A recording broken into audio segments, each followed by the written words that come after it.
Hello friend, welcome to my YouTube channel. अभी हम social science में इतिहास से संबंधित क्वेश्चन डिस्कशन करने जा रहा हूं। इससे पहले भी मैंने कई सोशल साइंस पे वीडियो अपलोड किए हैं। अगर आप और भी वीडियो देखना चाहते हैं तो आप मेरे यूट्यूब चैनल में जाकर प्लेलिस्ट में देख सकते हैं। क्वेश्चन पे चलते हैं। फर्स्ट क्वेश्चन है, द्वितीय विश्व युद्ध के बाद इंग्लैंड में जब आम चुनाव हुए तो कौन सा पार्टी बहुमत में आया?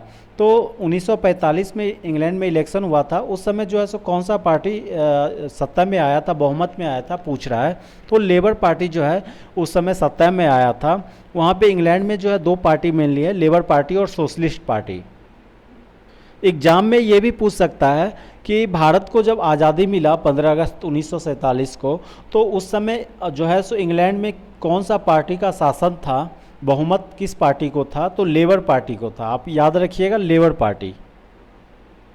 नेक्स्ट सवाल है, भारत में सत्ता हस्तांतरण करने की शर्तों पर कैबिनेट मिशन कब भारत आया? आपको पता है कि अंग्रेज का शासन था पहले, तो कैबिनेट मिशन के द्वारा जो है सो सत्ता को जो है सो हस्तांतरण करने का शर्त था, जो 23 मार्च 1946 को आया था। इसको कैबिनेट मिशन या फिर एक और नाम से जाना जाता है, माउंट बैटन प्लान।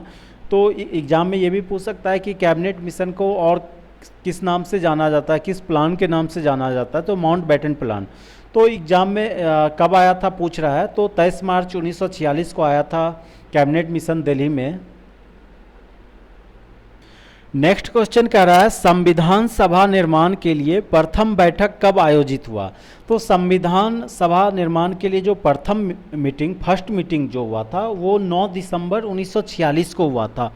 और इसका जो है सो अस्थायी अध्यक्ष इसमें जो चुना गया था वो सच्चिदानंद सिन्हा को जो है सो संविधान सभा का अस्थायी अध्यक्ष के रूप में चुना गया था। और ये दिल्ली में जो है टाउन हॉल में, constitutional hall, central hall of parliament में हुआ था मीटिंग 9 दिसंबर 1946 को।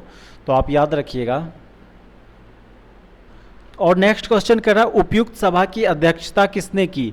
तो ऊपर में जो फर्स्ट मीटिंग हुआ था इसकी अध्यक्षता सच्चिदानंद सिन्हा ने किया था। सच्चिदानंद सिन्हा ने किया था, जो है सो अस्थायी अध्यक्ष चुने गए थे। तो आंसर हो जाएगा बी ऑप्शन, सच्चिदानंद। अगला सवाल है, संविधान निर्माण के लिए संविधान सभा की कितनी बैठकें हुआ था? तो 11 सेशन हुआ था, उसमें 165 दिन बैठक हुआ था, 165 बैठक हुआ था। तो आंसर हो जाएगा 165, बी ऑप्शन इसका करेक्ट है। अगला सवाल है, संविधान के प्रारूप पर अध्यक्ष की हैसियत से किसने हस्ताक्षर किया? तो आपको पता है कि पता होना चाहिए, संविधान सभा का जो अध्यक्ष थे वो डॉक्टर राजेंद्र प्रसाद थे।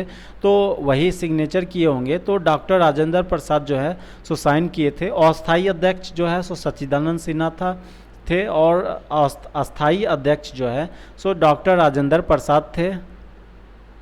एग्जाम में ये भी पूछ सकता है कि संविधान कब लागू हुआ? तो संविधान भारत का 26 जनवरी 1950 को लागू हुआ था। संविधान को बनने में कितना टाइम लगा था? तो 2 वर्ष 11 महीना 18 दिन लगा था। 2 वर्ष 11 महीना 18 दिन लगा था संविधान को बनने में। फर्स्ट मीटिंग हुआ था 9 दिसंबर 1946 को। अस्थायी अध्यक्ष थे राजेंद्र प्रसाद। और संविधान सभा की प्रारूप समिति के अध्यक्ष जो हैं वो डॉक्टर भीमराव अंबेडकर थे। संविधान सभा का प्रारूप समिति का अध्यक्ष जो है डॉक्टर भीमराव अंबेडकर थे। ये सब आप पॉइंट याद रखिएगा। नेक्स्ट क्वेश्चन है, भारतीय संविधान में कितनी धाराएं हैं? तो भारतीय संविधान में 395 धाराएं हैं। आर्टिकल जो है 395 है। नेक्स्ट क्वेश्चन है, भारतीय संविधान में कितनी अनुसूचियां हैं? तो कितनी अनुसूचियां हैं? 12 अनुसूचियां जो है कुल है, 12 अनुसूचियां। नेक्स्ट क्वेश्चन है, भारतीय संविधान कब लागू किया गया था?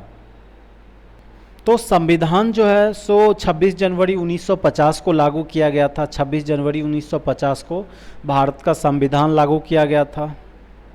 नेक्स्ट क्वेश्चन है 12 नंबर, संसार में संविधानों में सबसे लंबा संविधान किसका है? सबसे बड़ा संविधान जो है किसका है? तो सबसे बड़ा संविधान भारत का है। भारत ने जो है सो संविधान बनाने में बहुत सारे देश का जो है सो कॉपी किया। मतलब जिस देश का जो भी अच्छा चीज़ था संविधान में, वो चीज़ उठा के भारत के संविधान में डाला गया। तो भारत का संविधान जो है बहुत बड़ा है। नेक्स्ट सवाल है कि हमारे संविधान का विस्तृत रूप है। तो हमारे संविधान का जो है 1935 के एक्ट के अनुसार जो है उसका विस्तृत रूप है। 1935 का एक्ट जो है भारत सरकार अधिनियम 1935 एक्ट के अनुसार जो है बहुत सारे ऐसे चीज़ थे जो इलेक्शन फर्स्ट टाइम कराने के बाद कहा गया था, बहुत सारे ऐसे लॉ बने थे, इसलिए जो है इसको भारतीय संविधान का विस्तृत रूप कहा जाता है 1935 के एक्ट को। अगला सवाल है, भारतीय संविधान विशालकाय संविधान है, बहुत बड़ा संविधान है, यह स्टेटमेंट, यह कथन किसका है? तो एमवी पायली का जो है ये स्टेटमेंट है कि उन्होंने कहा था कि भारतीय संविधान बहुत ही बड़ा संविधान है, तो इसका आंसर हो जाएगा एमवी पायली। नेक्स्ट क्वेश्चन है 21, भारतीय संविधान में आपातकालीन उपलब्ध कहाँ से किए गए?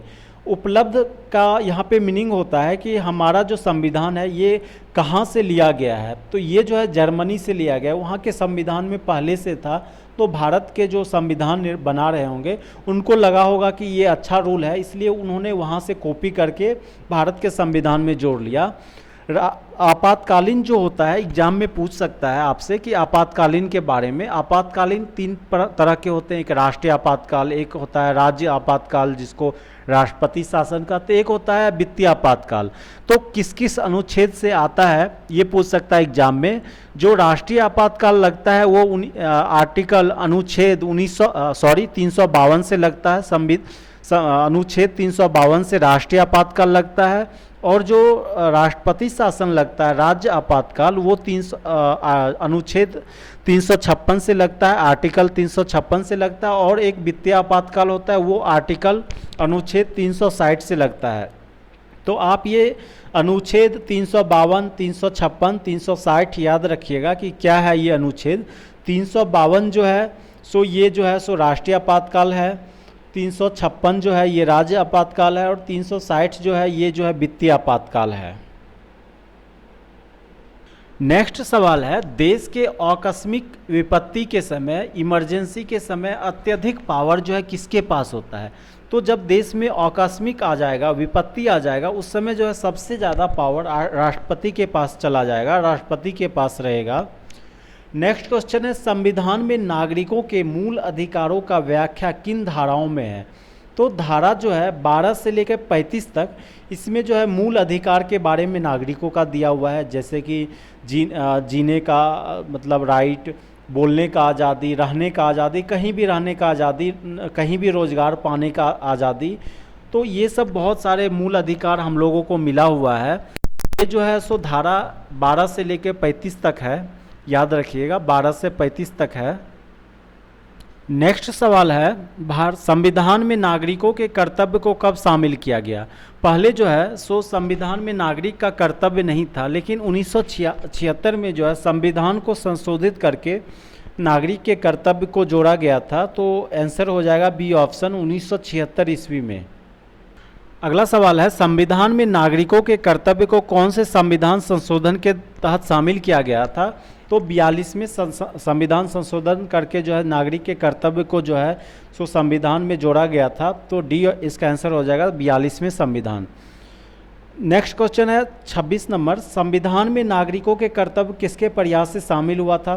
तो इंदिरा गांधी उस समय के प्राइम मिनिस्टर थी 1976 में, उन्होंने उनके प्रयास से जो है नागरिक का जो है कर्तव्य जो है शामिल किया गया था। नेक्स्ट क्वेश्चन है, संविधान की व्याख्या तथा संरक्षक किसे बनाया गया है? तो न्यायपालिका को बनाया गया है, सुप्रीम कोर्ट जो होता है उच्च न्यायालय उसको बनाया गया है। संविधान का जो है व्याख्या और संरक्षक करने का जो अधिकार है न्यायपालिका के पास है। अगर कोई भी संविधान को अगर कुछ गलत तरीके से बनाने का प्रयास अगर संसद करता है तो न्यायपालिका उसे रोक सकता है। तो इसलिए इसको जो है व्याख्या और संरक्षण करने का अधिकार है सुप्रीम कोर्ट के पास। नेक्स्ट क्वेश्चन है, संविधान में किस विचारधारा का मिश्रण मिलता है? तो संविधान में जो है मार्क्सवादी और गांधीवादी का विचार काफ़ी मिलता है। गांधी जी का कहना था कि गांव लेवल पे जो है स्वराज होना चाहिए, जो है अधिकार होना चाहिए, पंचायती लेवल की बात करते थे। तो ये सब सारा मिश्रण जो है गांधीवादी और मार्क्सवादी का मिलता है संविधान में, भारत के संविधान में। नेक्स्ट क्वेश्चन है, भारतीय संविधान कार्य करने लायक एक दस्तावेज है, यह कथन किसका है? तो यह कथन जो है गांधी जी ने दिया था, इसका ये आंसर हो जाएगा गांधी जी।